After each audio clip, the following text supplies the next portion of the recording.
Hello mga ka-foodies! Sa wakas nga po ay nagkaroon din ako ng time para makapag-cooking vlog. Kaya naisip kong mag-outdoor cooking naman para maiba naman yung nakikita nyo. So agad nga akong namalengke dyan mga ka-foodies na mga kailanganin ko sa sotanghon tsaka sa dynamite na lulutuin ko. Halos isang linggo din kasi mga ka-foodies na wala akong upload na cooking vlog. So let's go! After ko nga mamili mga ka-foodies, sa ilang minuto lang dumating na din kami sa lugar kung saan ako magluluto. Bago nga ako magluto dyan mga ka-foodies ay sinet up muna namin yung tent at yung mga gamit na kakailanganin namin.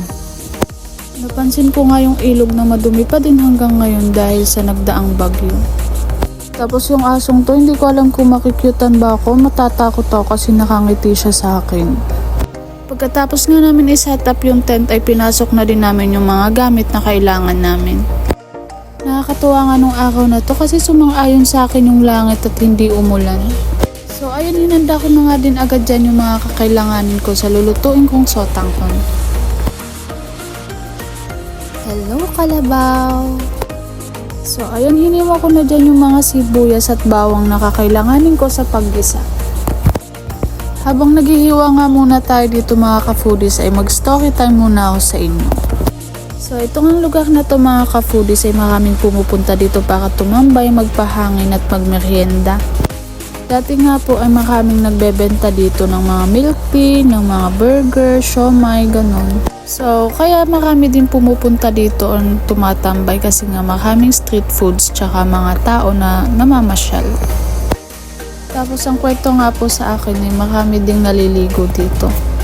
Habang naghihiwa nga ako dito ay napansin ko itong mga mangingisda na talagang napakasisipag kahit ang taas ng tubig ay mangingisda pa din.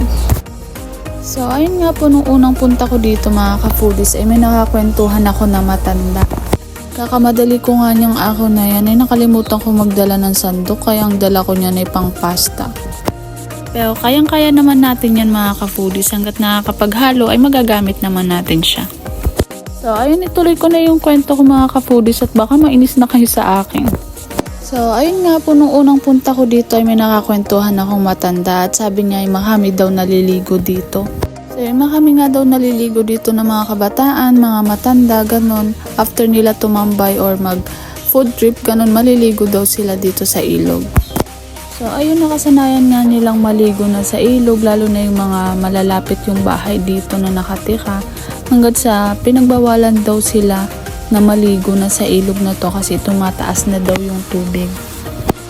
So ayun nga, may mga iilan din na hindi sumusunod, sumusuway pa rin, naliligo